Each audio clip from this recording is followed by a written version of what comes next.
I pressed my knees together under the pharmacy counter, sweat forming along my hairline despite the building's aggressive air conditioning. 9 hours into my shift without a single break, the pain in my lower abdomen had transformed from discomfort to something that bordered on torture. Each customer who approached the counter received my practice smile, but inside I was counting seconds, breathing through waves of pressure. "Next prescription, please," I called, voice strained as I motioned to the elderly man clutching his paper script. My name tag read Clara, but at that moment, I wasn't sure I even remembered who that person was anymore. When there was finally a lull in the line, I seized my chance. I speed-walked across the pharmacy floor to where Denise stood, her platinum bob swinging as she pretended to review inventory counts. Everyone knew she was just marking time until her next cigarette break. "Denise," I said, keeping my voice professional despite the urgency. "I need to use the restroom. It's been 9 hours." She didn't look up from her clipboard.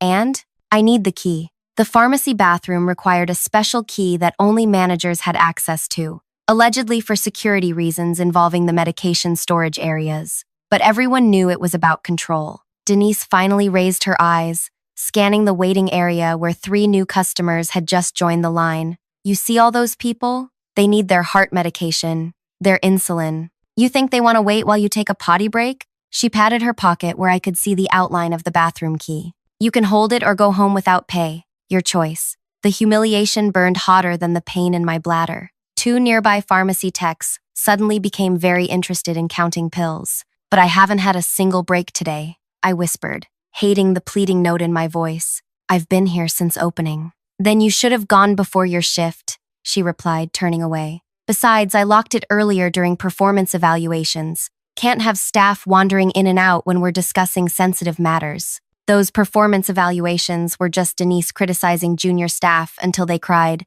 a hobby of hers. I'd been scheduled for mine tomorrow. "This isn't just uncomfortable," I said, lowering my voice. "It's dangerous. I can't concentrate properly on dispensing medications." Denise turned back, eyes narrowing. "Are you suggesting you might make errors with patient prescriptions? That sounds like grounds for immediate dismissal to me." The threat hung there, clear as day. I had rent due next week and barely $200 in savings. "I'll manage," I said, returning to my station. My hands shook slightly as I counted out tablets of lisinopril. 3 years I'd worked under Denise's management, watching her systematically destroy the workplace while building her reputation as a cost-cutting miracle worker. Mandatory overtime without breaks. Safety protocols bypassed to boost numbers. Staff reduced to skeleton crews. All while she collected performance bonuses that funded the luxury car she parked in the reserved space out front, the designer handbags she made sure everyone noticed, the vacation photos she accidentally left on the break room table.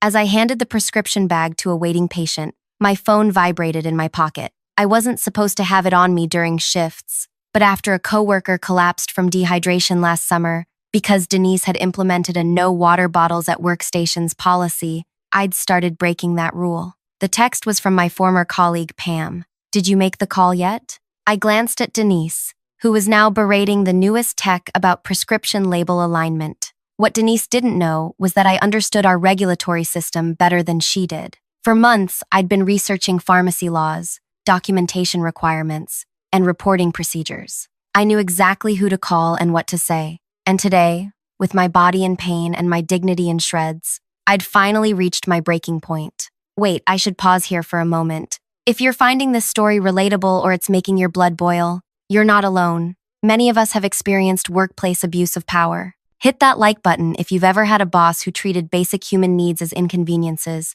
and subscribe to hear more stories about standing up to workplace injustice. Trust me, you'll want to stick around to see how this ends. My name is Clara Bennett, and until 3 months ago, I was a senior pharmacy technician at a major retail pharmacy chain. I'm 29 years old, divorced, with a degree in biology that was supposed to be my stepping stone to pharmacy school before life got complicated. I'm detail-oriented to a fault. I color-code my grocery lists and alphabetize my spice rack. This attention to detail made me excellent at my job, but also meant I noticed every corner Denise cut, every rule she bent, every protocol she ignored. I started at the pharmacy fresh out of college. The job wasn't glamorous, but it was steady, and I took pride in knowing our work directly impacted people's health. My first 2 years under the previous manager, Ted, had been positive. He ran a tight ship, but treated staff with respect. Then corporate restructured, Ted was transferred, and Denise arrived like a hurricane.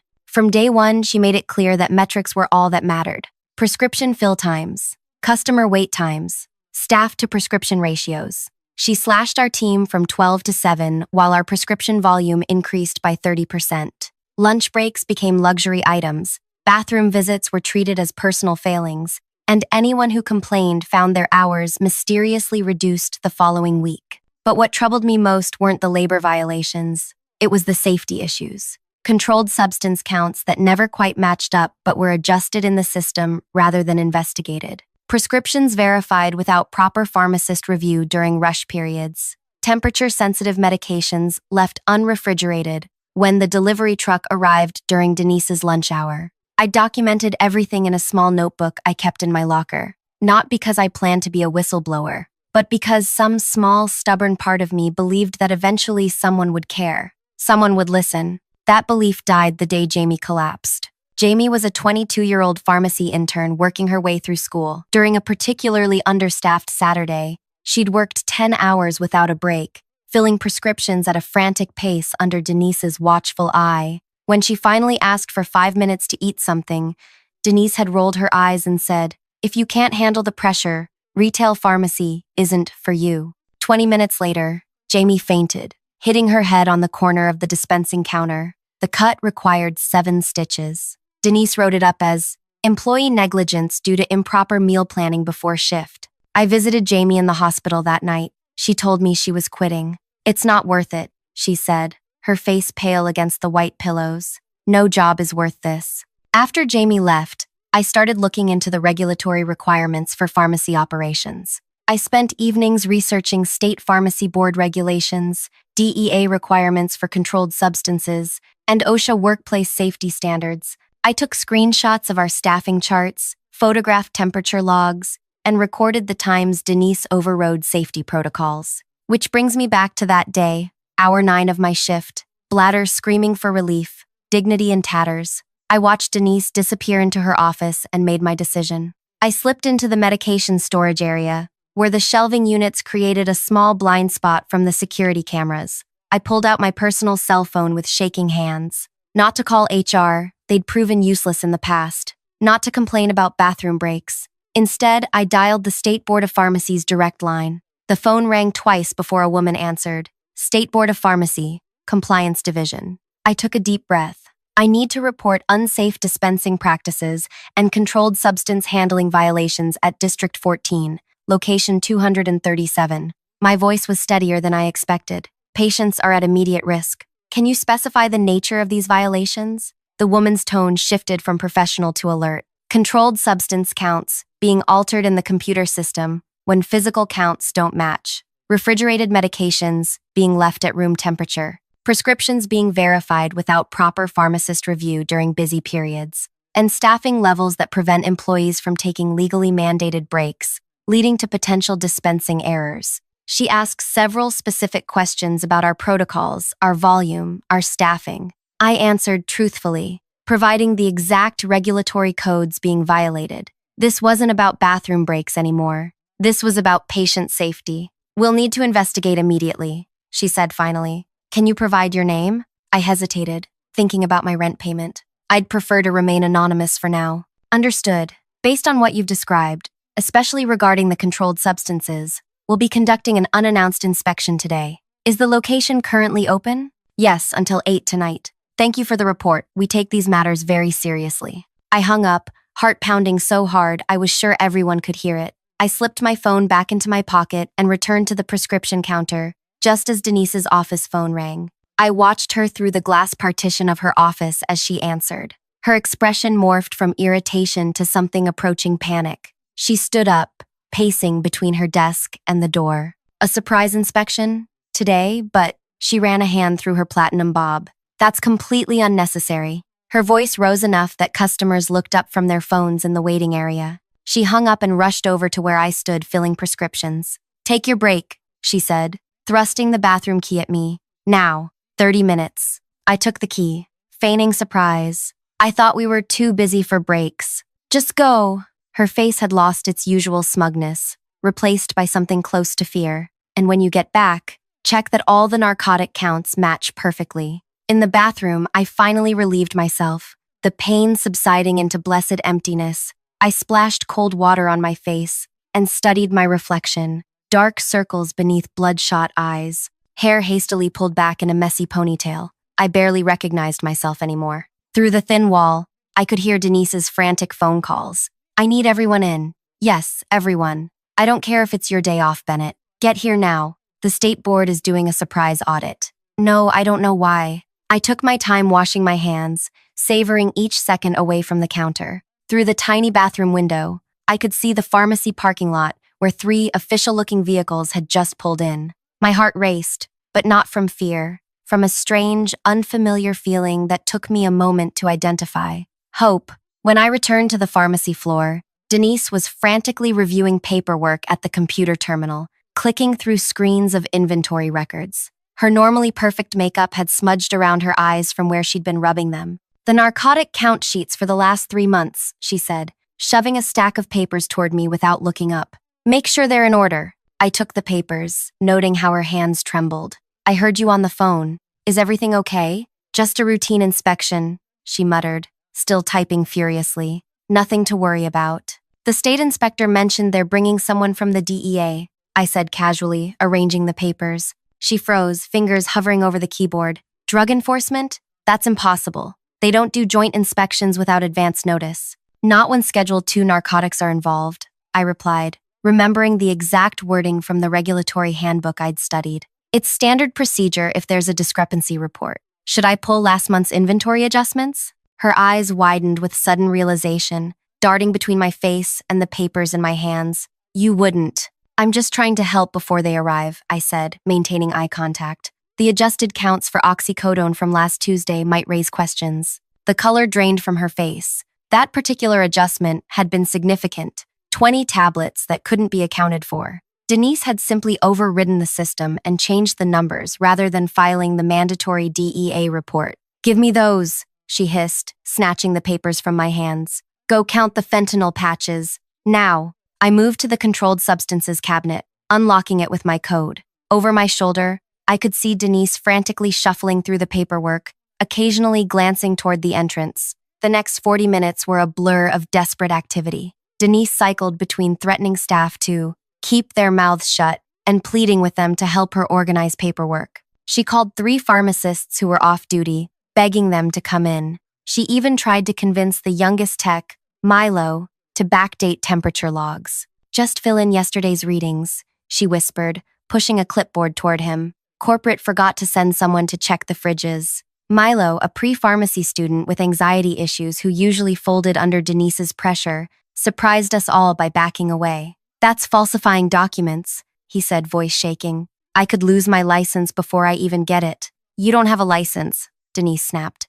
My certification, Milo corrected, and possibly my future. Denise turned to me, desperation clear in her eyes. Clara, you've been here longest. You understand how things work. I certainly do, I replied quietly. The front doors swung open, and 3 people entered, 2 women and 1 man, all in professional attire with official badges. The oldest woman stepped forward. I'm Inspector Clark from the State Board of Pharmacy, she announced, showing her credentials. This is Inspector Rivera, also from the board, and Special Agent Torres from the Drug Enforcement Administration. We're here to conduct an unannounced inspection of this facility. Denise rushed forward, her customer service smile plastered across her face.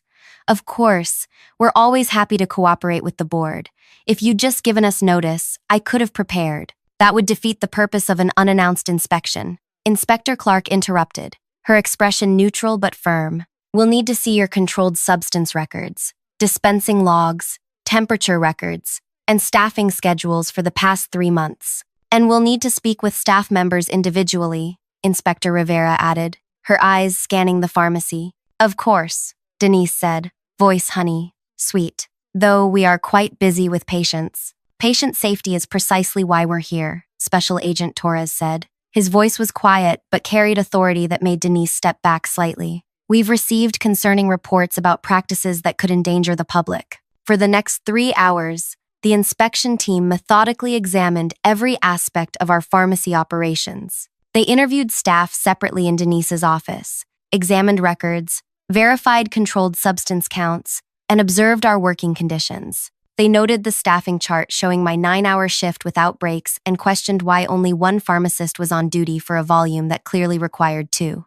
When it was my turn to be interviewed, I brought my small notebook. "I've been documenting irregularities," I explained, sliding it across the desk to Inspector Clark. "Dates, times, specific incidents, including controlled substance count discrepancies that were adjusted rather than reported." She leafed through the pages, her expression growing increasingly grave. "How long has this been going on?" "Since Denise took over as manager 18 months ago," I said. "It started with staffing cuts, then skipping breaks to maintain metrics, then overlooking safety protocols, and finally, I gestured to the notebook. The controlled substance irregularities began about 6 months ago." Special Agent Torres leaned forward. "Did you ever directly witness any diversion of controlled substances?" I chose my words carefully. "I never saw medications being removed for personal use, if that's what you're asking. But I did witness multiple instances where counts didn't match and the records were simply adjusted without investigation or DEA notification."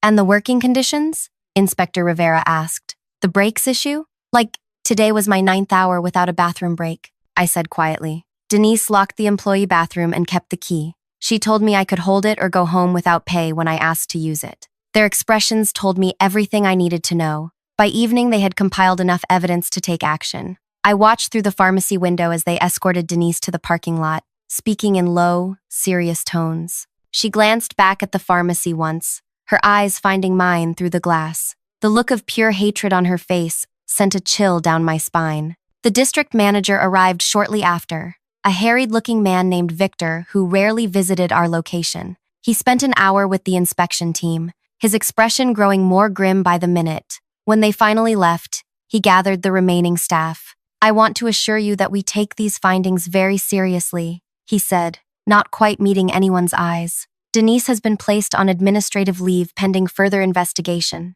For now, Neil will be coming from the downtown location to serve as interim pharmacist in charge." Neil was a veteran pharmacist who had been with the company for 20 years. He was known for running things by the book. "What about the staffing issues?" I asked. "We've been running at dangerous levels for months." Victor shifted uncomfortably. "That will be addressed. I'll be authorizing overtime for the next 2 weeks while we evaluate personnel needs." We all knew what that meant. They'd recognized the problem but weren't committing to hiring more staff, just paying the existing skeleton crew more to keep working unsustainable hours. I drove home that night both exhilarated and terrified. I'd finally taken action after months of silent documentation. Denise was facing serious consequences, but I also knew my job might still be at risk. Whistleblowers rarely fared well in corporate America, regardless of protection laws. My apartment felt emptier than usual that evening. I'd moved here after my divorce from Kyle 3 years ago,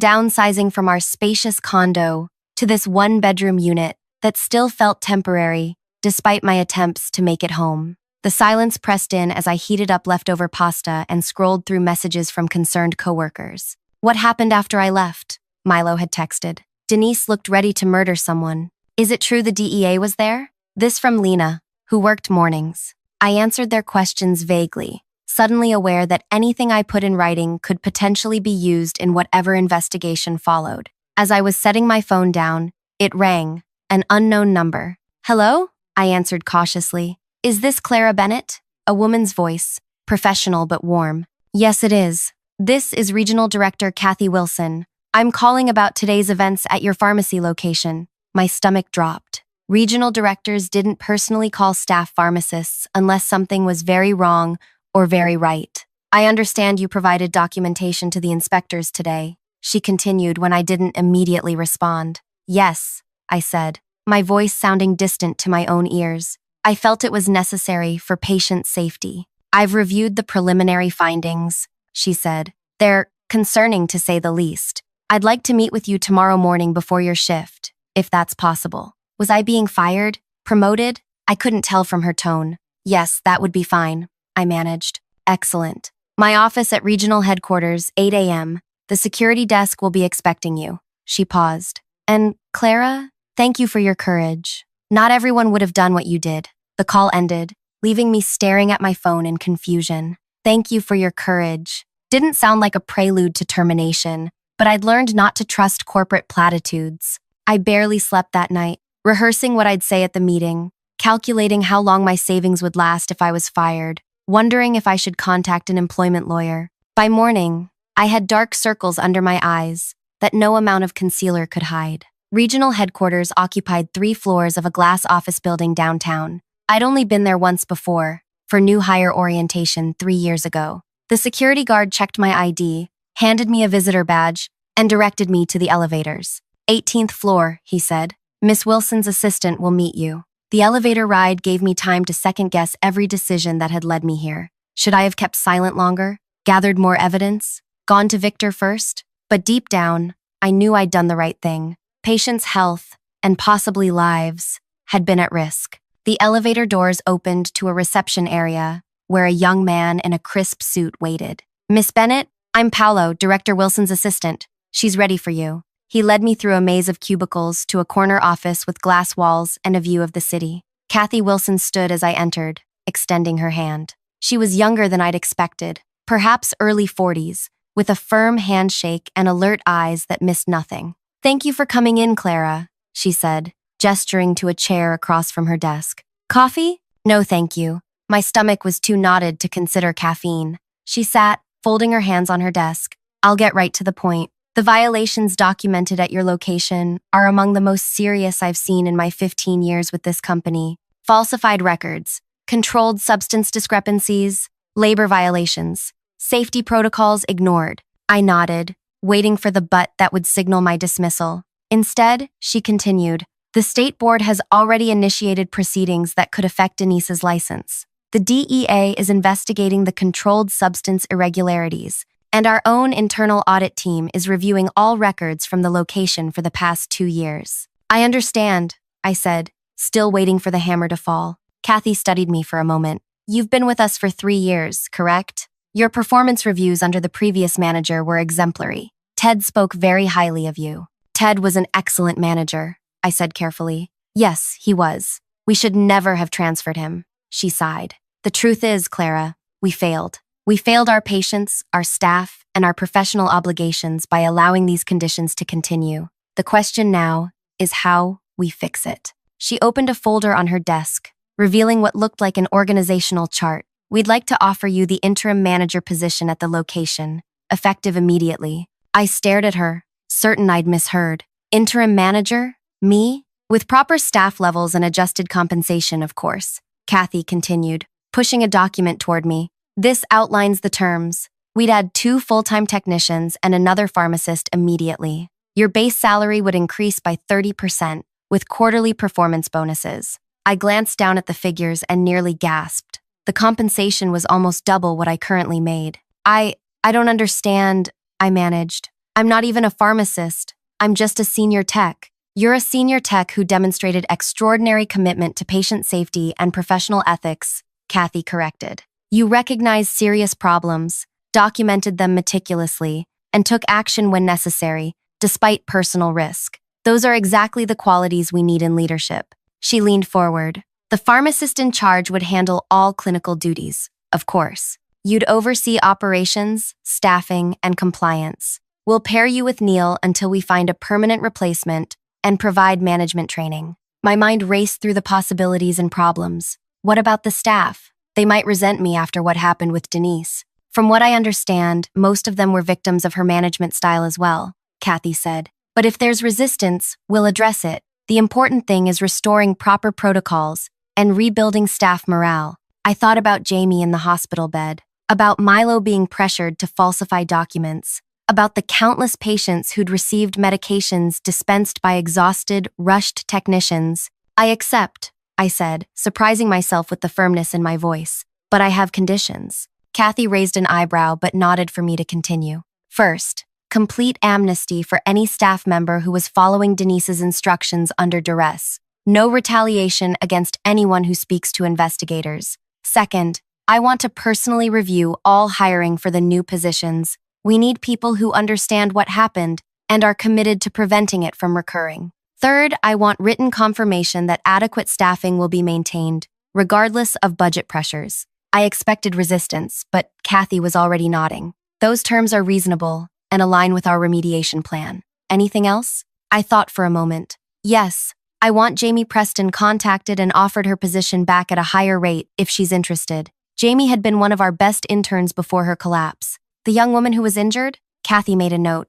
Consider it done. 2 days later, I walked into the pharmacy, not as a technician, but as the interim operations manager. The mood was strange, a mix of relief, curiosity, and wariness. Some staff avoided eye contact, perhaps fearing association with either Denise's practices or my whistleblowing. Others approached immediately with questions about scheduling and procedures. Neil, the temporary pharmacist in charge, proved to be exactly what we needed: experienced, by the book, and completely uninterested in office politics. "I'm here to make sure medications are dispensed safely and legally," he told me during our first meeting. "You handle the people and paperwork. I'll handle the pharmaceuticals." My first week passed in a blur of training, hiring interviews, and system corrections. I discovered violations far beyond what I'd initially documented: expired medications that had been repackaged with new dates, prescription transfers processed without proper verification, controlled substance prescriptions filled beyond legal limits. Each discovery strengthened my resolve to fix what Denise had broken. By week 2, we had hired 3 new technicians and a full-time pharmacist, bringing our staffing to appropriate levels. The difference was immediate: shorter wait times, proper breaks, and most importantly, time to actually verify each prescription carefully. The staff gradually warmed to my leadership, especially after I instituted a no-questions-asked bathroom break policy and set up a formal meal break schedule. Simple human dignities that shouldn't have been revolutionary, but were. Jamie accepted our offer to return, now as a senior technician with a substantial raise. "I wasn't sure I'd ever work in pharmacy again," she admitted on her first day back. "But when I heard what you did, I wanted to be part of rebuilding this place." Milo, the young tech who'd refused to falsify temperature logs, blossomed once the fear of Denise's retaliation was removed. He started a patient education initiative for seniors that quickly became popular. Lena took charge of inventory management, implementing a double-check system that prevented errors. But not everything was smooth. Corporate sent a parade of auditors, each more thorough than the last. The state board continued their investigation, interviewing staff repeatedly, and whispers about Denise circulated constantly. She'd been seen talking to lawyers. She was planning to sue the company. She was moving to another state. I heard nothing directly until 3 weeks into my new role, when a certified letter arrived at my apartment. My hands trembled as I opened it. "Cease and desist," the letter began. It was from Denise's attorney, claiming I had maliciously defamed her with false accusations that had irreparably damaged her professional reputation. The letter demanded I retract my statements to the state board and company management or face a lawsuit seeking damages in excess of $500,000. I sat at my kitchen table, reading the letter over and over, fear curdling in my stomach. I couldn't afford a legal battle. Even with my new salary, I had barely begun to rebuild my savings after the divorce. A lawsuit could bankrupt me, even if I eventually won. I called Kathy Wilson the next morning, my voice shaking as I explained the situation. "Forward me the letter," she said calmly. "Our legal team will handle this. You are acting as an employee reporting legitimate safety concerns. The company will cover any legal expenses." I wanted to believe her, but doubt lingered. Corporations protected themselves first. If throwing me under the bus became expedient, would they hesitate? That afternoon, I received another shock. As I was reviewing schedule requests in my new office, formerly Denise's, Victor appeared in the doorway. "We need to talk," he said, closing the door behind him. His expression was grim. "The DEA investigation has expanded. They're looking at all controlled substance handling for the past 2 years. That seems appropriate," I replied cautiously. "They've requested all employee records, including yours." He lowered his voice. "Clara, did Denise ever ask you to adjust controlled substance counts?" The question hit me like a physical blow. "Are you asking if I participated in falsifying DEA records?" "I'm trying to understand the scope of the problem," he said, not meeting my eyes. "Denise is claiming that staff regularly made counting errors that she had to correct, that any adjustments were due to staff incompetence, not deliberate falsification. She was trying to shift blame to the technicians. To me, check the system logs, I said, my voice steadier than I felt. Every adjustment has a timestamp and login ID. You'll find that Denise made the changes herself, usually after hours when no one else was present, and there was never any documentation of investigation into the discrepancies, as required by DEA regulations. Victor nodded, looking relieved. That's what the initial review showed. I just needed to confirm. After he left, I sat at my desk, staring at the framed pharmacy license on the wall. Denise wasn't going down without a fight. She was going to try to drag everyone down with her, starting with me. That night, I could barely sleep, imagining worst-case scenarios. What if some evidence had been destroyed? What if Denise had somehow used my login credentials? What if the company decided I was a liability rather than an asset? My phone rang at 6:30 a.m. Unknown number. Hello? I answered, heart racing. Clara, it's Neil. Don't come in today. The DEA is here with police. They're seizing records and computers. What? Why? I sat up, fully awake now. I don't know details, but it's serious. They mentioned criminal charges. His voice dropped to a whisper. I think they found something big. I spent the day in anxious limbo, checking my phone obsessively for updates. Around noon, Kathy called. The DEA found evidence that controlled substances were being diverted through your pharmacy, she said without preamble.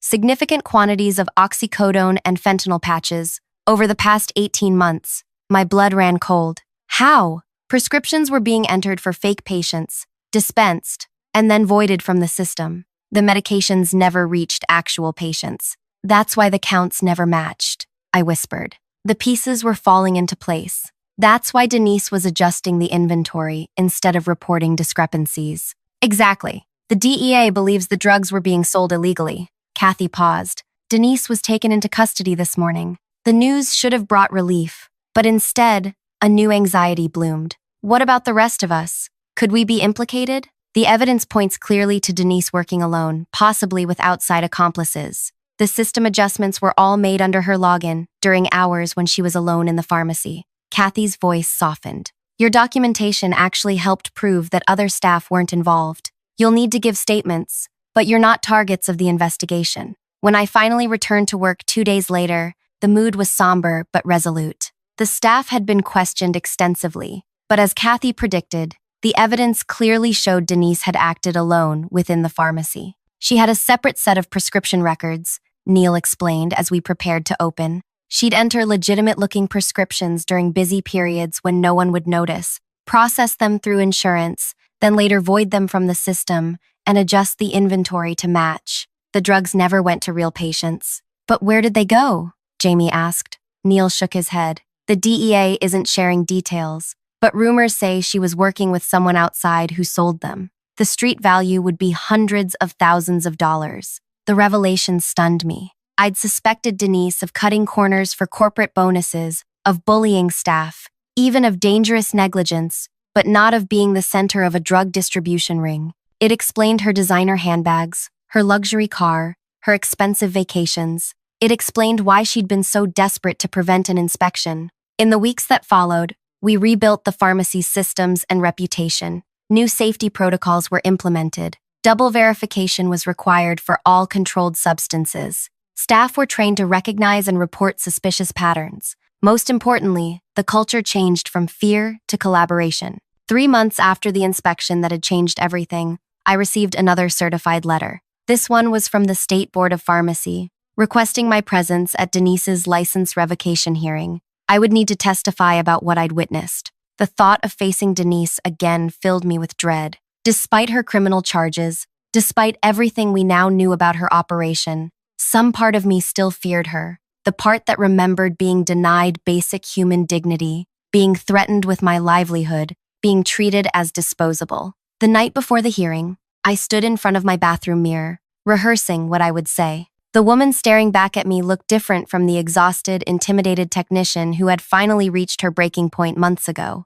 My posture was straighter. My eyes were clear. My voice was steady. I was no longer just surviving. I was thriving. The next morning, I walked into the hearing room with my documentation in hand and the weight of responsibility on my shoulders. This testimony wasn't just about Denise's punishment. It was about protecting future patients from someone who had violated her professional oath in the most dangerous ways. As I took my seat at the witness table, I saw Denise for the first time since the day of the inspection. She sat with her attorney, her once perfect platinum bob now growing out, showing dark roots, her designer clothes replaced by a conservative suit that couldn't hide how much weight she'd lost. But her eyes, they still burned with the same cold fury when they met mine. I took a deep breath and opened my notebook, ready to speak my truth. The hearing room fell silent as the board chairperson called me to testify. 5 stern-faced pharmacy professionals sat behind a long table, files open before them. To my right, a court reporter's fingers hovered over her stenography machine.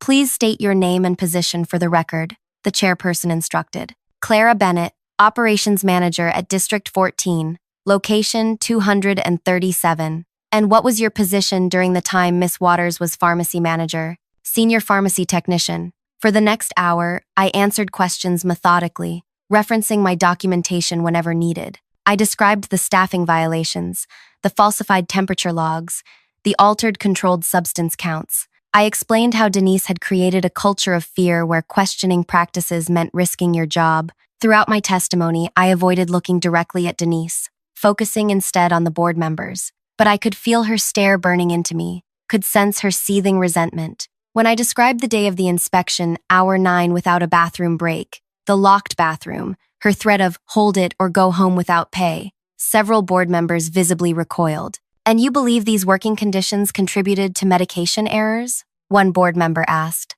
"I know they did," I replied firmly. "When staff are physically uncomfortable, denied basic needs, and rushing to meet impossible metrics, mistakes happen." I documented 17 near-miss errors in my final month working under Miss Waters. Miss meaning the errors were caught before reaching patients? Most were caught, not all. I swallowed hard. A patient received double-strength warfarin because the verification was rushed. They were hospitalized with bleeding complications. A murmur ran through the room.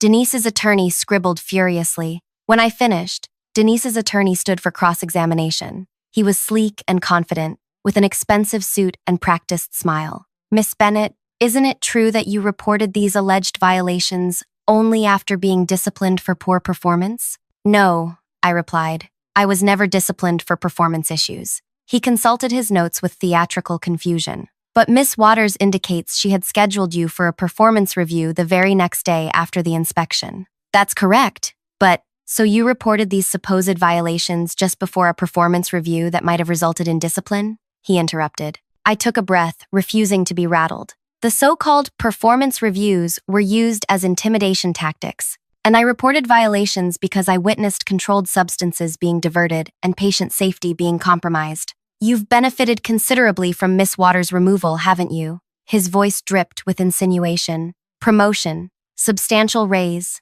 new authority?" "I accepted a position no one else wanted at a pharmacy in crisis," I corrected. The location had lost half its staff under Miss Waters' management and was under investigation by multiple agencies. The questioning continued. Each attempt to undermine my credibility met with calm, factual responses. When Denise's attorney finally sat down, the board chairperson asked if I had anything to add. I turned to face Denise directly for the first time. I didn't report violations for personal gain or out of spite. I reported them because patients were at risk and because my colleagues were suffering. Miss Waters created conditions where basic human dignity was denied in service of metrics and profits, some legitimate, some criminal. Pharmacy isn't just about pills and prescriptions. It's about trust. Patients trust us with their health, often their lives. Miss Waters betrayed that trust systematically and deliberately. Denise's face remained impassive, but her hands gripped the table edge so tightly her knuckles whitened. The board deliberated for less than 30 minutes before returning their decision.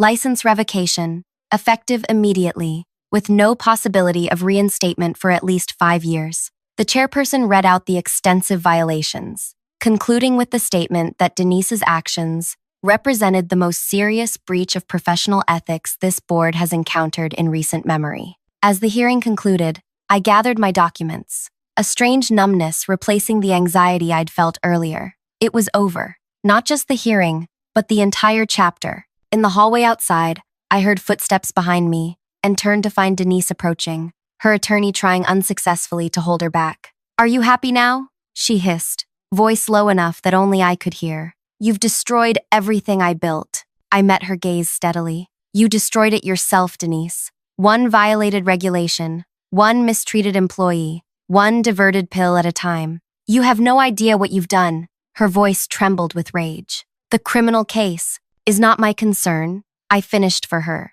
My concern was, and remains, the safety of our patients and the well-being of our staff. Her attorney finally pulled her away, whispering urgently in her ear. I watched them leave, feeling not triumph, but a quiet certainty that justice had been served. 6 months later, our pharmacy was recognized by corporate as having the highest patient satisfaction scores and lowest error rates in the region. Our staff turnover had dropped to nearly zero. Jamie was accepted to pharmacy school with glowing recommendations. Milo's patient education program was being implemented company-wide. And Denise? She pleaded guilty to multiple federal charges of drug diversion and fraud. The sentencing is next month, with prosecutors recommending substantial prison time. As for me, I declined the offer of permanent manager, choosing instead to return to school part-time to finish my pharmacy degree, while maintaining a senior role. The bathroom key now hangs on an open hook by the break room, available to anyone who needs it, no questions asked,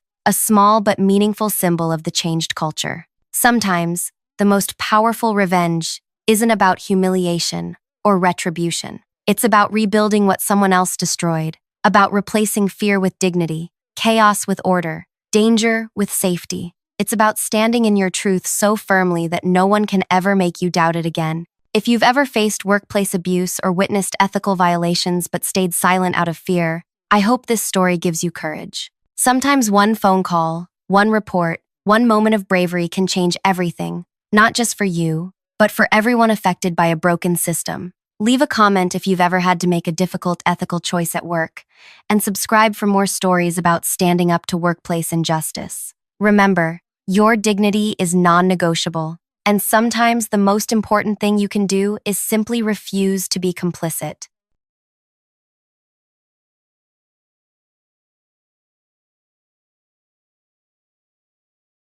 Your position here is terminated, effective immediately, Oren declared. His finger pointed directly at my chest like a weapon. His voice cut through the conference room with surgical precision as 20 pairs of eyes shifted uncomfortably in my direction. I felt the blood drain from my face. My hands, suddenly ice cold, gripped the leather portfolio I'd prepared for this quarterly meeting, filled with charts documenting our territory's record-breaking growth. 6 years, he continued, pacing slowly around the polished conference table. And what have we really gained from your contributions? The pause before the last word dripped with contempt. The meeting had begun normally. Coffee cups steamed, notebooks opened, the usual mumbled small talk floating around as everyone settled in. Then, Oren had moved to the presentation screen, bypassing the agenda entirely, and locked his gaze on me. We need someone who delivers actual results, he announced to the room. Someone innovative. Someone who doesn't ride on others' successes. My mind raced through the previous quarter's numbers. My territories had outperformed every other division by 23%. The client retention rate had reached its highest point in company history. 3 major accounts that had been considered untouchable had signed under my guidance. I don't understand, I managed, my voice embarrassingly small in the cavernous room. My territories are, your territories? Oren's eyebrows arched as several executives exchanged glances. That's precisely the problem, isn't it? The collaborative approach I implemented is what turned those numbers around. Your resistance to the new framework has become problematic. My throat closed as I recognized the narrative he was constructing. The collaborative approach he referenced had been my creation entirely, a restructuring I designed after identifying critical gaps in our client engagement model. But the framework was my Vivica, he interrupted, using my full name rather than Viv, which everyone called me. This isn't the time for debate. The decision has been made at the highest levels. We need forward-thinking leadership, not outdated methodologies. My vision narrowed as 20 colleagues, people I'd worked alongside for years, watched in silence. No one spoke, no one objected. The room felt suddenly vast and cold. Be gone by noon, Oren concluded with the ghost of a smile touching the corner of his mouth. HR will assist with your exit paperwork. I sat paralyzed, my career collapsing around me in real time. 6 years of 60-hour weeks, missed birthdays, canceled vacations, all culminating in this public execution. The projector hummed in the background. Someone's watch ticked. Someone else coughed softly into their hand. Then a chair scraped against the floor. "One moment, please." The voice came from the far end of the table where the junior staff typically sat, almost forgotten in these executive meetings. Clara, my intern for the past 3 months, stood with her laptop clutched against her chest. At 23, she looked impossibly young among the senior staff, her gaze steady despite the tremor in her hands. "This isn't appropriate, Clara," Oren said, dismissing her with a flick of his wrist. "Return to your seat." But Clara was already moving forward, her steps deliberate as she approached the head of the table. "Everyone should see this first," she said, placing her laptop down and turning the screen toward Oren. "It's relevant to this discussion." Oren leaned forward, annoyance etched across his features, until he saw what was on the screen. His expression shifted so dramatically it was as if someone had drained all color from his face. He stumbled back a half step, his hand bracing against the table for support. Clara looked directly at him and spoke 5 words that caused the entire room to freeze. "She's standing right behind you." Oren spun around so quickly he nearly lost his balance. There, filling the doorway with her commanding presence, stood Margot Renner, the legendary industry pioneer, whose visit wasn't scheduled until the following week. Her silver hair was pulled back in her signature severe bun, her penetrating gaze taking in the scene before her. Everyone recognized her instantly. Margot had transformed our entire industry over 3 decades, building an empire from nothing. Her rare visits to companies our size were considered career-defining opportunities, and she had just witnessed my public execution. "Interesting timing," Margot said, her voice surprisingly soft for someone whose decisions impacted thousands of careers.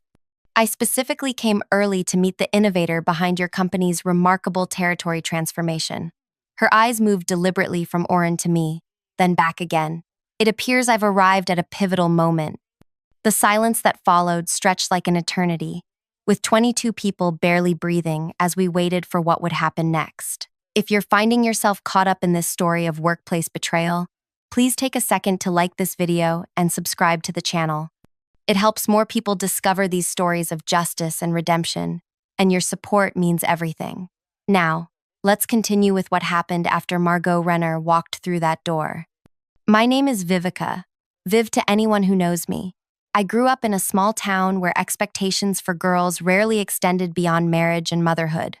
My father ran the local hardware store. My mother taught second grade, and life followed predictable patterns until I won a national business competition my senior year of high school. That unexpected victory opened doors to a university education I otherwise couldn't have afforded. I studied marketing and business strategy, graduating at the top of my class despite working 2 jobs to cover expenses. While classmates networked at exclusive events, I served them drinks as a campus catering assistant. Those years taught me to observe, to recognize patterns in how people operated, what motivated them, what made them feel valued. After graduation, I joined a mid-sized company with big ambitions but outdated approaches. I started in the lowest position, answering phones and scheduling meetings, but I watched. I listened. I identified inefficiencies no one else seemed to notice. By my second year, I developed an alternative strategy for client engagement that addressed critical gaps. My direct supervisor, impressed by my analysis, allowed me to test my approach with our smallest, most challenging territory, the one everyone else had written off. Within 6 months, that territory's performance had increased by 37%. Within a year, it led all other divisions.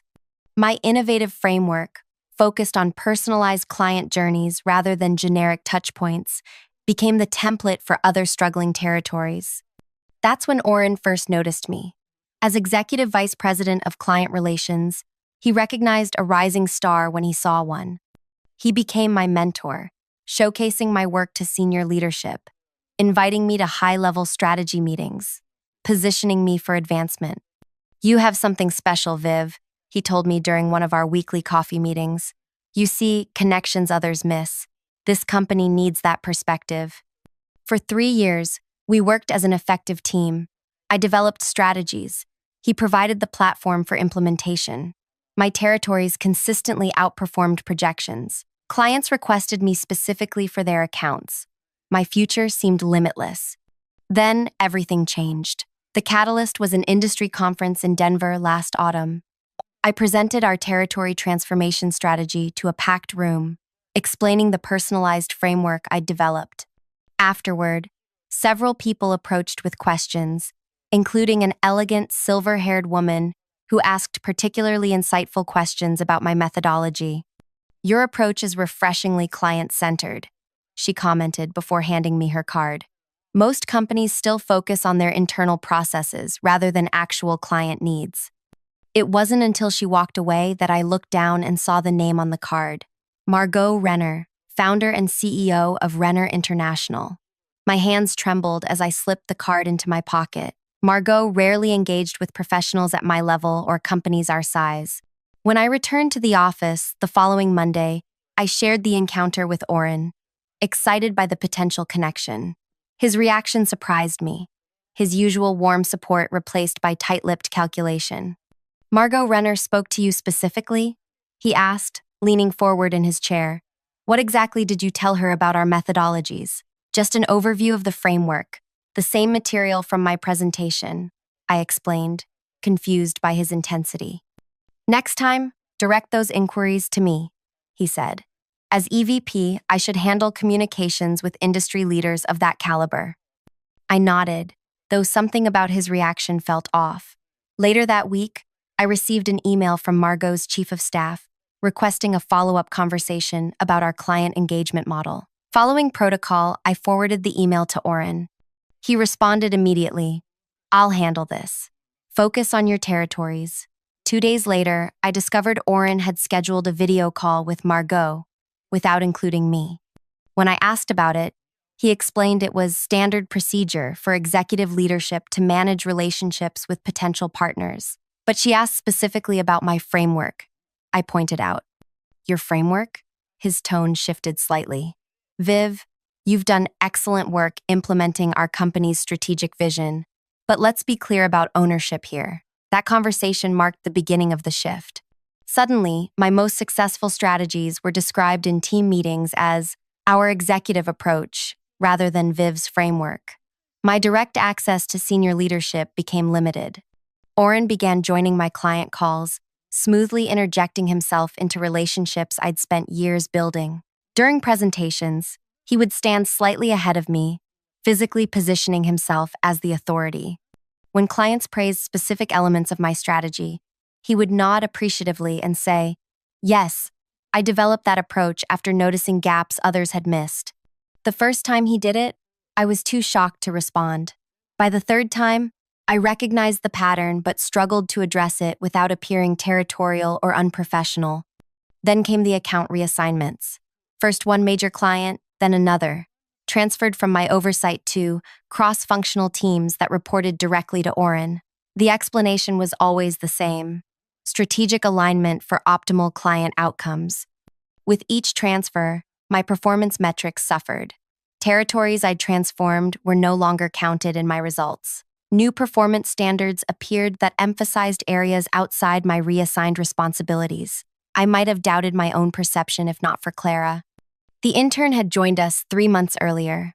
Quiet, observant, seemingly unremarkable among the ambitious young professionals who cycled through our department. She had been assigned to me initially, then partially reassigned to assist Oren as well. "He's systematically pushing you out," she whispered during a lunch break 6 weeks ago. "I've been organizing his files. He's taking your most successful accounts, then changing how success is measured to make you look ineffective." "That can't be right," I said, though the pit in my stomach suggested otherwise. "We've worked together for years. He's always supported my advancement." Clara looked at me with unexpected intensity. "Until you became a threat, until Margot Renner showed interest in your work specifically." That afternoon, I accessed the shared calendar and discovered something that confirmed my worst fears. Margot Renner was scheduled to visit our offices in 3 weeks. The calendar entry, created by Oren, noted, Presentation of Territory Transformation Strategy and Client Retention Framework. My framework, my strategy, with my name nowhere in the meeting notes. I confronted him that same day, stepping into his office and closing the door behind me. I saw Margot Renner is visiting, I said, watching his expression carefully. I'd like to prepare the presentation on the territory framework. That won't be necessary, he replied, barely glancing up from his computer. I'll handle the presentation. But it's my framework, I said, the words falling between us like stones. I developed it, tested it, refined it over 4 years. Finally, he looked at me, his expression unreadable. Did you develop it using company resources, during company time, with company data? Yes, but then it's company intellectual property, implemented under my executive direction. His voice remained calm, reasonable. Your contributions have been noted, Viv, but this presentation requires executive-level positioning. You're taking credit for my work, I said plainly. His expression hardened. That's an inappropriate accusation. I'm concerned about your perspective lately. In fact, I've been reviewing your recent performance metrics, and there are troubling patterns emerging. Because you've reassigned my successful accounts and changed the measurement criteria, I countered. This defensive attitude is exactly the problem. He sighed heavily, as if disappointed. Perhaps we should discuss your future here more broadly. Your approaches are becoming outdated, and your client relationships aren't delivering the results we need. I left his office in a daze, the threat unmistakable. Over the next 2 weeks, the isolation intensified. Team members who previously sought my input were directed elsewhere. My access to certain data systems became temporarily unavailable due to updates. Projects I'd initiated were reassigned for continuity planning. The morning of the quarterly meeting, the day Oren chose for my public dismissal, began like any other. I arrived early, prepared my presentation materials, and reviewed my territory numbers one last time. Despite the targeted reassignments, my remaining accounts still showed significant growth. I believed, naively perhaps, that facts would protect me, that 6 years of documented success would shield me from whatever Oren was planning. I was wrong. As I sat in that conference room, publicly labeled a failure before colleagues who knew better, but said nothing, I thought my career was finished. The humiliation burned through me like acid, rendering me temporarily mute, unable to defend myself against the calculated dismantling of my professional reputation. Then Clara stood up with her laptop. Then she spoke those 5 words that made Oren's face go white. She's standing right behind you. And there was Margot Renner, watching it all unfold with those penetrating eyes that had built an industry empire. I specifically requested to meet with Vivica, Margot said, entering the room fully now, her assistant following with a leather portfolio. I was told she would be presenting the territory transformation framework she discussed at the Denver conference. Oren's recovery was impressively quick. His spine straightened as he stepped forward with an extended hand. Ms. Renner, we weren't expecting you until next week. What a delightful surprise. I was just discussing some necessary organizational changes with the team. Margot ignored his outstretched hand, her gaze fixed on me instead. Ms. Vivica, I've reviewed the materials you shared after our Denver conversation. Your approach to client-centered territory development is precisely what I've been seeking to implement across my own organizations. The room had gone completely still. 20 colleagues held their breath as Oren's carefully constructed narrative began to crumble. There seems to be some confusion, Oren interjected, his voice tight. The framework Ms. Renner is referring to was developed under my executive direction. Vivica merely implemented certain elements. That's not what my records indicate, Margot interrupted, nodding to her assistant who produced several documents from the portfolio. I have copies of the original strategy documents, complete with creation dates and revision history, all authored by Vivica. But how? I had never sent Margot those internal documents. They were accessible only through our secure company systems. As confusion washed over me, I caught Clara's eye from across the room. The slight nod she gave me caused the first crack in my understanding of what was truly happening here. This wasn't a coincidence. This wasn't luck. This was something else entirely. And suddenly I realized that everything from my humiliation to Margot's timely arrival was unfolding according to a plan I hadn't even known existed. As the room descended into uncomfortable silence, I watched Oren's confident facade begin to crack. A muscle twitched at the corner of his jaw, his hands clasping and unclasping at his sides. "Perhaps," Margot suggested, her voice carrying effortlessly through the tension, "we should continue this discussion more privately." Oren nodded quickly, gesturing toward the door. "Of course. My office would be more appropriate for—" "Not your office," Margot interrupted. "A neutral location, and I'd like Ms. Vivica to join us." Her eyes moved to me, then to Clara. "Along with your assistant, who seems quite informed about the situation." "Clara is just an intern," Oren dismissed with a wave of his hand. "Nevertheless," Margot insisted, "I'd like her present." 20 minutes later, we sat in the small conference room on the building's top floor, a space typically reserved for board meetings. Margot at the head of the table, Oren and I on opposite sides, Clara positioned beside me with her laptop open. "Let me be transparent about my purpose here," Margot began, her fingers steepled before her. 3 months ago, I began receiving communications about an innovative territory development framework. The strategy precisely addressed challenges my own company has been struggling with for years. As I explained in our previous discussions, Oren started, leaning forward eagerly. "I wasn't speaking with you." Margot cut him off without even glancing in his direction. "The communications came from 3 former clients of yours who now work with my organization. All 3 independently cited Vivica as the architect of the approach that transformed their businesses." My mind raced through client relationships, trying to identify which 3 had moved to Margot's company. Tarek from the healthcare division? Maybe Jasmine, who'd left for a senior position somewhere last year? "When I met Ms. Vivica in Denver," Margot continued, "her explanation of the framework confirmed everything I'd heard. That's why I reached out to schedule this visit, to discuss potentially implementing her methodology across my organization, possibly even bringing her on board as a consultant." Oren's smile had gone rigid. "While Vivica has certainly contributed to our success, the framework you're referring to was developed under my strategic direction. As I was explaining to the team before your arrival, we're making some organizational changes to better align with our future goals. By firing the creator of the very strategy that caught my attention," Margot observed dryly. "Performance issues," Oren insisted. "Recent metrics show—" "May I?" Clara interrupted, turning her laptop screen toward Margot. "These are the original performance metrics for Ms. Vivica's territories before the recent adjustments." Oren's head snapped toward Clara, his expression darkening. "Those are confidential internal documents. Accessing them without authorization is grounds for immediate termination." Clara's face remained impassive. "I have authorization. As Ms. Vivica's assigned analytics support, I have legitimate access to all historical performance data." "You were reassigned to my office 3 weeks ago," Oren countered. "Partially reassigned," Clara corrected. "I maintained my original access permissions. Nothing I've accessed falls outside my authorized scope." Something in Clara's calm precision gave me pause.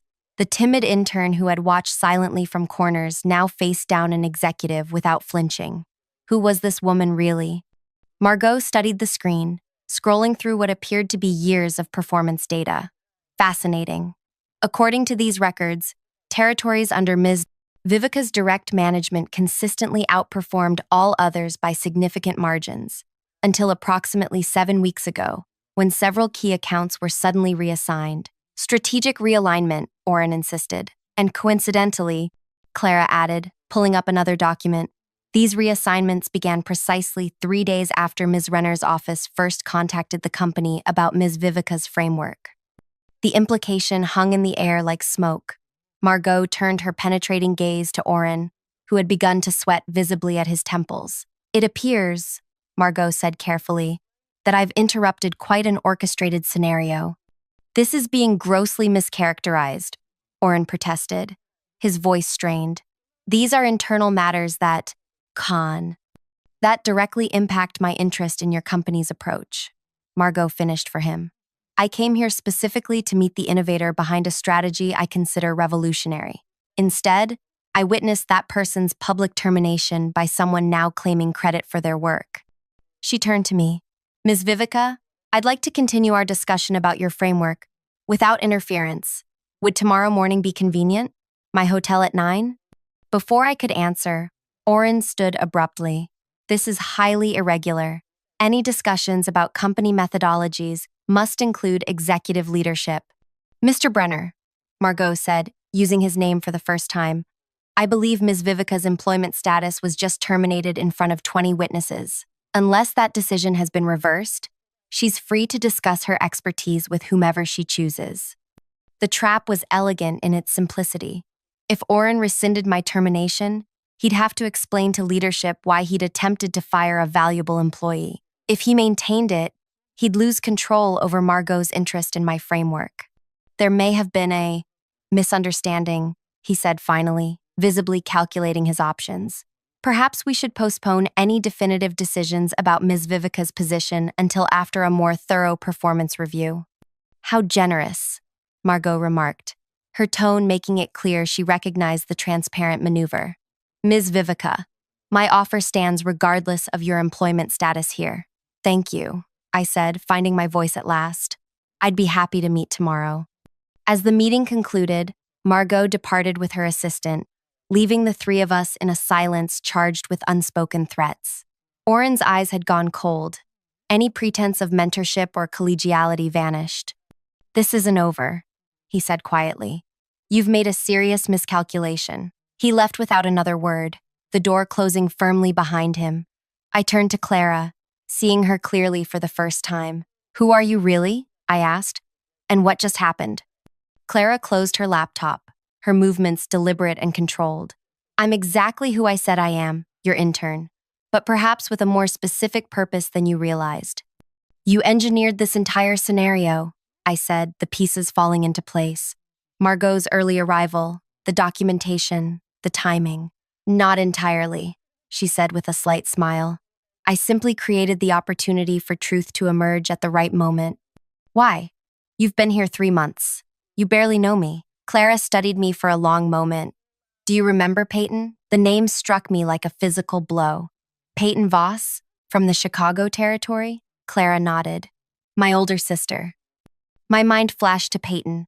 Brilliant, driven, with the same observant eyes as the woman sitting across from me now. She'd been part of my team 2 years ago, one of my most promising territory managers.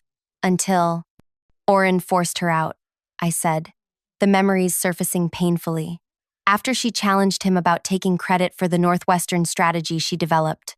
She was systematically isolated, her successes attributed to others, her failures magnified, Clara said, her voice steady despite the emotion I could now see behind her eyes. She trusted the system to recognize her contributions.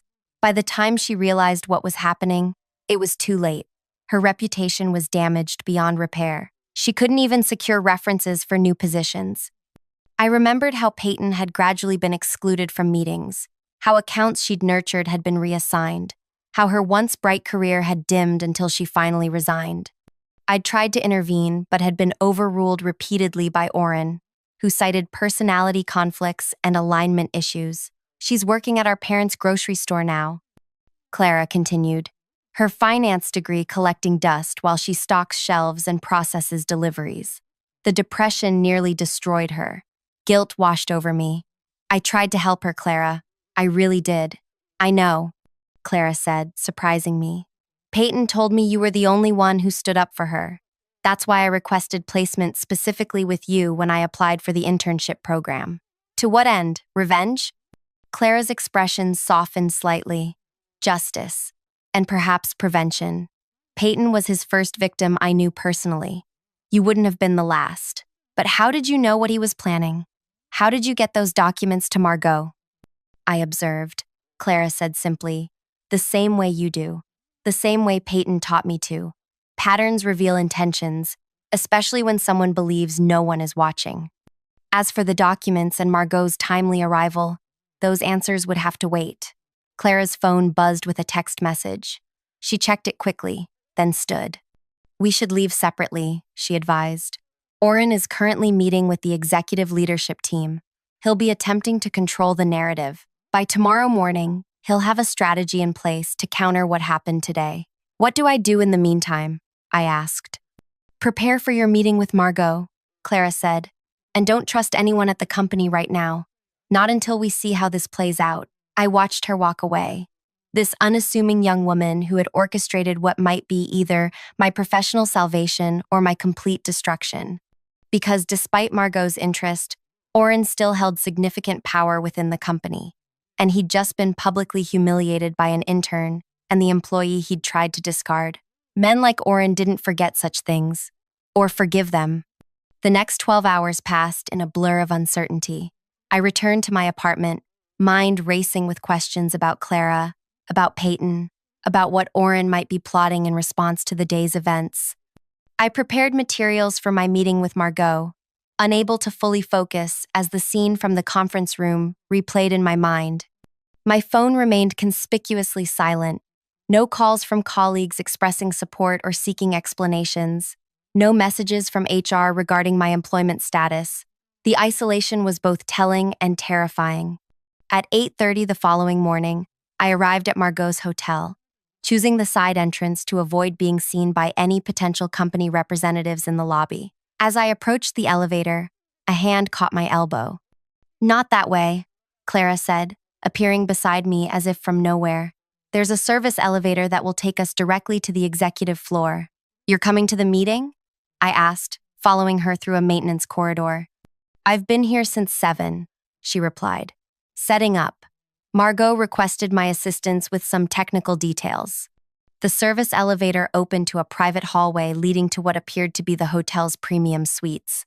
Clara led me to a door at the end, knocking twice before entering. The suite had been transformed into an impromptu meeting space. A conference table dominated the main room, covered with documents and multiple laptops. Margot sat reviewing materials, while 2 other people I didn't recognize worked at separate stations. "Ms. Vivica," Margot greeted me, standing to shake my hand. "Thank you for coming. We have much to discuss." For the next 2 hours, I presented my territory transformation framework in detail, explaining the methodology I'd developed, the problems it solved, and the results it had delivered. Margot and her team asked insightful questions, probing the limits of the approach and its applicability to different market segments. It was the most thorough, respectful professional exchange I'd experienced in years. No one interrupted me. No one attempted to claim my ideas as their own. No one dismissed my expertise or questioned my authority on the subject I'd mastered. "This is precisely what we need," Margot concluded as we finished. "Your approach addresses the exact challenges we've been facing with our regional market penetration." "Thank you," I said, feeling a weight lifting from my shoulders. Perhaps there was a path forward after all. Away from Oren and the toxic environment he'd created. "I'd like to offer you a position," Margot continued. "Heading our client strategy division. You'd have full authority to implement your framework across all our territories, with appropriate attribution and compensation." The offer was beyond anything I could have expected. A significant promotion, presumably with a substantial salary increase, working directly with an industry legend. "That's incredibly generous," I said, stunned by the opportunity. "I would be honored to." My phone buzzed with an incoming call, the screen lighting up with company HR director. I hesitated, looking at Margot. "You should take that," she advised. "It might be important to your decision." I stepped into the adjoining room of the suite and answered the call. "Vivica, this is Demira from HR," came the clipped, professional voice. "I'm calling regarding yesterday's incident at the quarterly meeting." "Yes?" I prompted when she paused. "The executive team has reviewed the situation and would like to meet with you this afternoon. They've placed Oren on administrative leave pending an investigation into certain allegations that have come to light." My heart raced. "What allegations?" "I'm not at liberty to discuss the details, but it appears there may have been a pattern of inappropriate behavior regarding intellectual property attribution and performance evaluations." "I see," I said carefully. "And my position?" "That's what the meeting will address," Demira replied. "But I've been authorized to inform you that the termination announced yesterday has been rescinded. The company is prepared to offer you a significant promotion and compensation adjustment to retain your services." The rapid reversal made me suspicious. Just yesterday, I'd been publicly fired. Now they wanted to promote me? What had changed in the interim? What time is the meeting? I asked. 3 o'clock.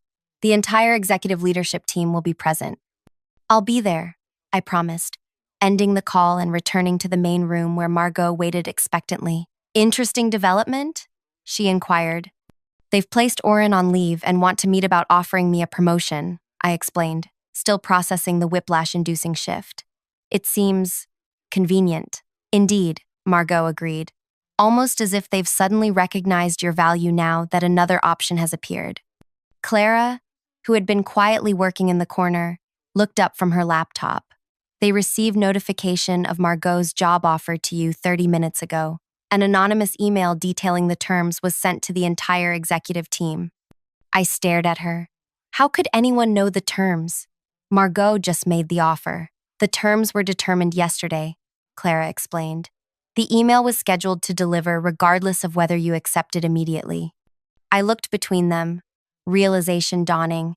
You're working together. This whole situation, Margot's interest, the job offer, the timing of the email, it's all part of some coordinated plan. Not a plan, Margot corrected. A correction.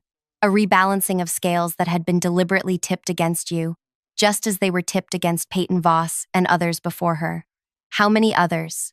I asked, a chill running through me. 7 that we've confirmed, Clara answered. All women. All credited with innovative approaches that Oren subsequently claimed as his own. All eventually forced out through systematic isolation and manipulated performance metrics.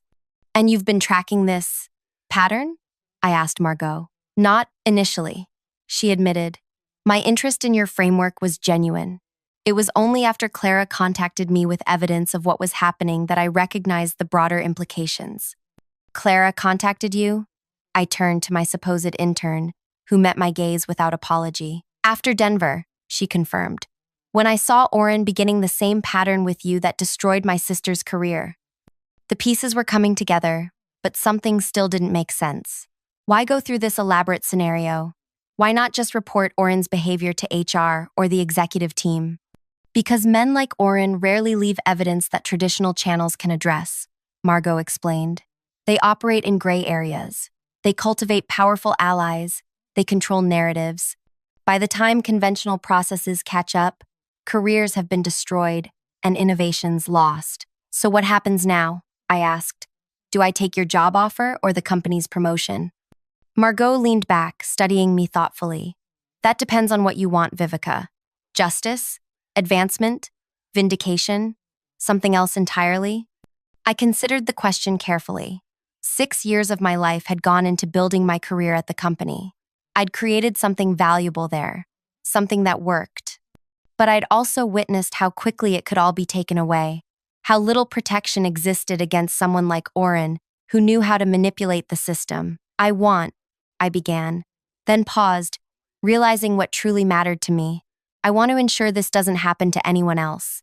Not just at our company, but anywhere Oren might go next. Clara and Margot exchanged a look I couldn't quite interpret. That, Margot said with the first genuine smile I'd seen from her, is exactly what we hoped you would say. We've been gathering evidence for months, Clara explained, opening a folder on her laptop. Not just about what happened to Peyton, but a systematic pattern dating back over 5 years. She turned the screen toward me, showing a timeline meticulously documented with emails, performance reviews, meeting notes, and account reassignments. 7 women's names appeared in sequence, including Peyton's and now mine, each following an identical pattern: initial support and mentorship from Oren, followed by gradual isolation after they developed something valuable, culminating in either resignation or termination. How did you access all this? I asked, stunned by the scope of the documentation. I didn't need to hack anything, if that's what you're wondering, Clara said. Everything here was obtained through legitimate access channels. Oren's mistake was thinking no one was watching, or that someone with an intern badge was beneath his notice. But this still doesn't explain why Margot got involved, I said, looking between them. This goes beyond professional interest in my framework. Margot's expression tightened almost imperceptibly. The first name on that timeline is Elise Farrow. She worked under Oren at his previous company before joining mine 8 years ago. She never told me why she left, only that she could no longer work there. 3 years later, she took her own life. The room went silent as the weight of her words settled over us. Her journals, which her family shared with me afterward, detailed how Oren had systematically dismantled her confidence, claimed credit for her innovations, and isolated her professionally. She believed her career was irreparably damaged. Even working at my company, she never fully recovered from what he'd done. "I'm so sorry," I whispered. I promised her family I would watch for patterns like this in my own organization. Margot continued. "When Clara approached me with evidence that Oren was continuing the same behavior at your company, I recognized my opportunity to fulfill that promise more broadly. This isn't just about saving your career, Viv," Clara added. "It's about stopping a predator before he destroys anyone else." I took a deep breath, processing everything. "So, what's the plan for the meeting at 3? "That depends," Margot said, "on whether you want to return to your company or join mine." "I'm not sure I can go back," I admitted. "Even with Oren on leave, the culture that allowed him to operate won't change overnight." "What if you could change it?" Clara asked. "What if you had the leverage to ensure it does change?" "What kind of leverage?" Margot nodded toward a sealed envelope on the table. "Inside is an offer letter from me, Senior Vice President of Strategy. Double your current salary, full attribution for your framework, and a development team to scale it across all our territories." "That's incredibly generous," I said. "It's fair compensation for your expertise." Margot corrected. "The offer is yours regardless of what happens next. But before you decide, you should understand the full situation at your current company." Clara pulled up another document on her laptop. "This morning, 3 of your company's largest clients received detailed information about how their account strategies, which they've been repeatedly told were developed by Oren, were actually your creation. They've all requested emergency meetings with your CEO this afternoon." My eyes widened. "You contacted our clients?" "Not directly," Clara said. "Let's just say information has a way of finding the right people when properly channeled." "Additionally," Margot added, "an investigative business journalist received documentation about the pattern of intellectual property misappropriation within your company. They're preparing a feature story for next week's edition. But the most immediate concern for your executive team," Clara continued, "is that 3 former employees, including my sister Peyton, have engaged legal counsel regarding wrongful termination and workplace discrimination. Their attorneys contacted your general counsel this morning." The strategic pressure points were perfectly targeted. Clients, public relations, and legal exposure all activated simultaneously. No wonder the company had suddenly discovered my value. "So the meeting at 3 o'clock, I began. "Is damage control," Margot finished. "They need you now, not just for your talents, but to demonstrate they value the innovation you represent, to show clients, the press, and potential litigants that they don't have a systemic problem." "What exactly are you suggesting I do?" Clara smiled for the first time, a genuine expression that transformed her serious face. "Whatever you want, that's the point. For once, you have all the power in this situation." "We've created the circumstances," Margot said. "How you use them is entirely your choice." I sat back, contemplating options I'd never thought possible 24 hours earlier. "I need to think." "Of course," Margot agreed. "The car will take you home and return for you at 2:30 if you decide to attend the meeting. Either way, my offer stands." As I gathered my materials, Clara handed me a small USB drive. "Everything we've discussed is here, along with additional documentation you might find useful. Whatever you decide, you should be fully informed." The drive felt surprisingly heavy in my palm, the weight of secrets, evidence, and possibilities all contained in one small device. "Thank you," I said, looking between them. "Both of you. Whether this was about justice or revenge or something else entirely, you've given me choices I didn't have yesterday." "Sometimes," Margot said as I reached the door, "the line between justice and revenge is simply a matter of perspective." The executive conference room fell silent as I entered precisely at 3 o'clock. 9 people sat around the table, the entire leadership team, minus Oren. CEO Harlan Weiss rose to greet me, his typically intimidating presence softened by what appeared to be genuine concern. Viveka, thank you for coming. Please, have a seat. He gestured to the chair directly opposite the power position, I noted, not the subordinate placement I would have been assigned yesterday. I set my portfolio on the table, along with Margot's sealed offer letter, placing it prominently where everyone could see the Renner International logo. I understand there have been some developments regarding my employment status, I said, keeping my voice neutral. Yes, Harlan acknowledged, glancing at the offer letter. There appears to have been a serious misunderstanding at yesterday's meeting. We want to assure you that Oren's actions were not authorized by this leadership team. I see, I said. And you've placed him on administrative leave? Pending a full investigation, confirmed Demira from HR. We've already begun interviewing team members about his management practices, including past employees? I asked. A flicker of discomfort passed between several executives. We're expanding the scope as needed, Demira said carefully. And my position? Harlan leaned forward. We value your contributions enormously, Viveka. The territory transformation framework you developed has revolutionized our approach to client engagement. My eyebrows rose slightly at the unambiguous attribution. So different from yesterday's narrative. To demonstrate our commitment, he continued, we're prepared to offer you a significant promotion. Senior Director of Strategy Implementation, reporting directly to me, with a 40% salary increase and expanded team resources. The offer was substantial, though still below Margot's. But more telling was the direct reporting line to the CEO, bypassing the entire management layer where Oren had operated. That's generous, I acknowledged. May I ask what prompted this reevaluation of my contributions? The uncomfortable silence that followed told me everything.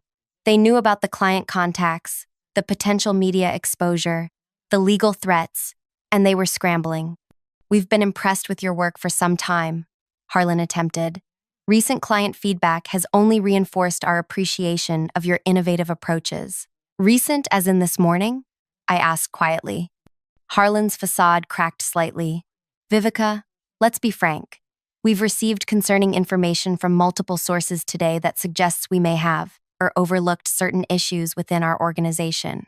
We're committed to addressing these comprehensively. Starting with retaining me now that I have other options, I observed, tapping Margot's offer letter. Your value to this company extends far beyond recent circumstances, Harlan insisted, though his eyes remained fixed on the Renner International logo. I opened my portfolio and removed a document I'd prepared during the hours between leaving Margot and arriving at this meeting. I've outlined some conditions for my continued employment, I said, sliding copies toward each executive. I'd like to discuss these before making any decisions. As they reviewed the document, expressions ranged from surprise to discomfort to grudging respect. My conditions were extensive: full attribution for my framework, review of all performance evaluations conducted by Oren over the past 5 years, establishment of an intellectual property attribution protocol, and creation of a mentorship program specifically designed to support women in strategy roles. These are substantial requests, Harlan said finally. They're requirements for my continued employment, I corrected, along with a public acknowledgement of my contributions to the territory transformation framework in all client-facing materials. The CFO, Bennett, who rarely spoke in these settings, cleared his throat. These programs would require significant resources. The mentorship initiative alone, CAT, would help prevent the company from losing valuable talent, I interrupted, and potentially avoid expensive legal actions like the ones being prepared by former employees. The mention of legal action silenced further objections. Harlan studied me with new awareness, clearly reassessing the situation and my unexpected leverage. We need time to review these requirements properly, he said finally. Of course, I agreed. I have another meeting with Margot Renner at 5 to discuss her offer. I can provide my decision by 9 tomorrow morning. As I stood to leave, Harlan asked the question I'd been waiting for. What exactly happened with Oren? From your perspective? I paused, considering how to answer. He systematically claimed credit for innovations he didn't create, manipulated performance metrics to control narratives, and eliminated people he perceived as threats to his position, particularly women who demonstrated exceptional capabilities. "And you have evidence of this pattern?" Harlan pressed. "Extensive documentation," I confirmed, as do others. The tension in the room was palpable as the implications settled over the leadership team. Whatever they had known, or chosen not to know, about Oren's methods, they could no longer claim ignorance. 9 tomorrow morning, Harlan confirmed. "We'll have our response to your conditions by then." As I reached the door, I turned back with one final thought. You should know that Peyton Voss was right 2 years ago. The Northwestern strategy was entirely her creation. Oren didn't contribute a single element. I left them with that uncomfortable truth, knowing it would prompt them to question what else they'd missed or ignored. The next 24 hours unfolded in a whirlwind of negotiations, revelations, and decisions. Harlan called at 8 the following morning, accepting all my conditions with only minor modifications to implementation timelines. Margot graciously supported my choice to remain with the company, noting that transforming organizational culture sometimes required working from within. Clara, surprisingly, also chose to stay, transitioning from intern to a newly created position focused on analytics and attribution verification. Her background, it turned out, included specialized training in data forensics, making her uniquely qualified to trace the origins of strategic innovations within complex organizations.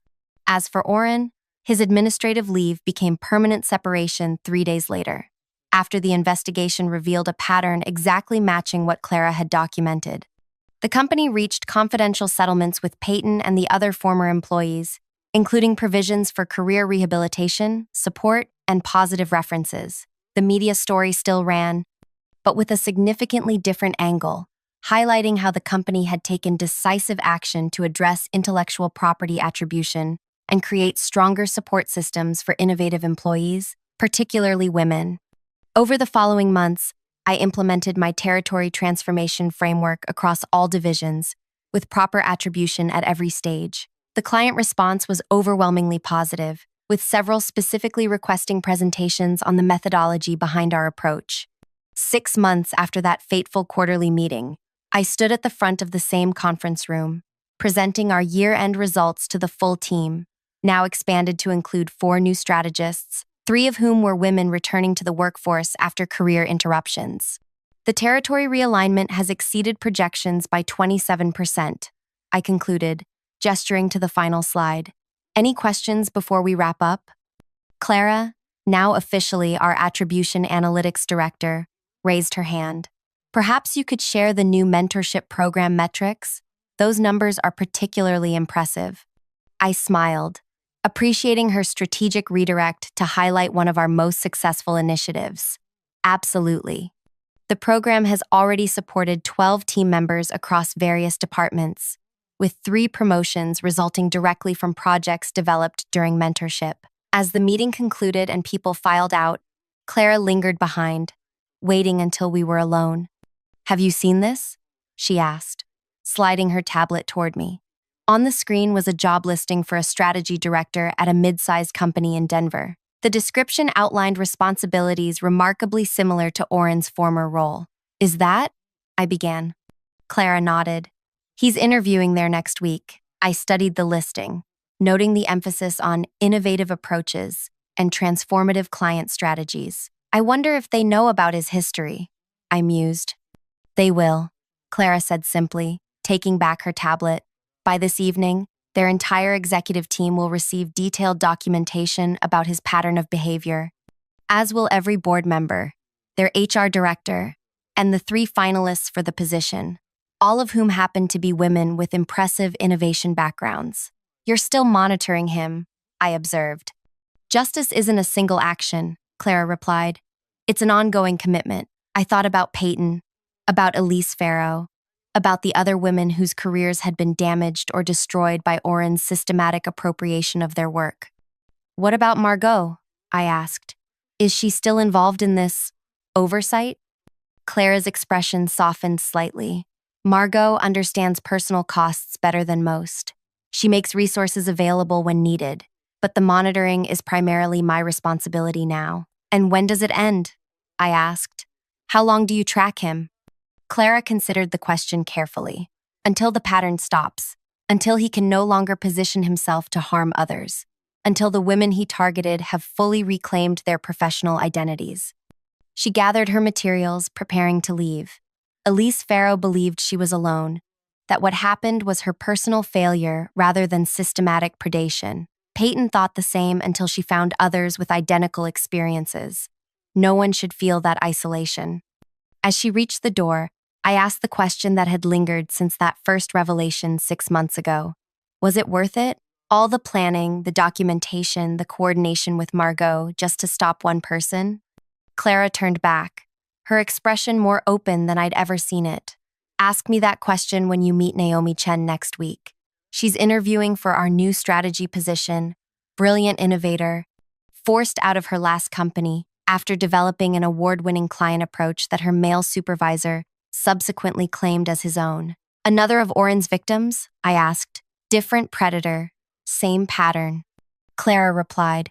She doesn't know yet that she's not alone, that what happened wasn't her failure, that her innovations matter and will be properly attributed here.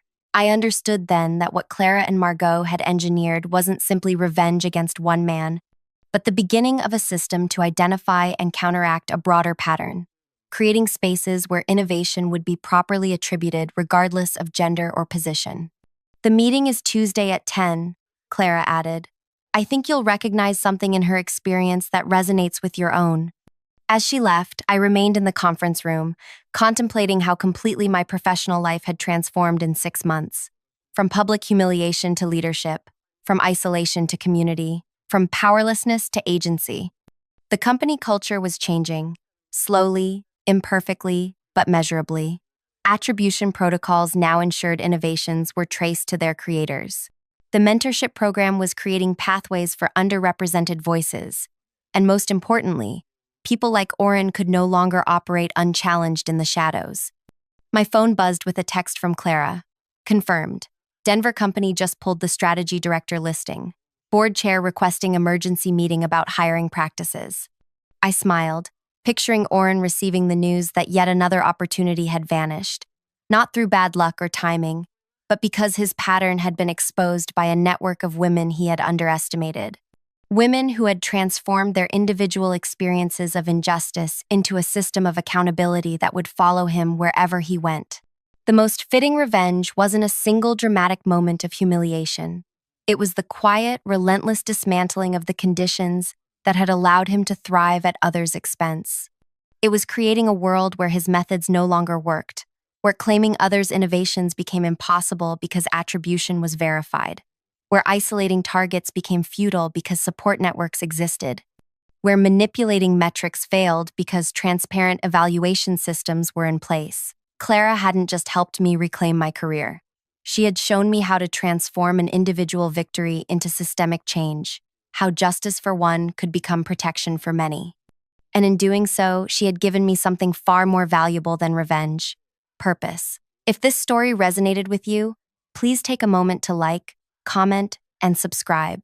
Your support helps more stories like this reach people who need to hear them. Have you ever witnessed someone taking credit for another person's work? Or have you experienced it yourself? Share your thoughts in the comments below. You never know who might find strength in knowing they're not alone.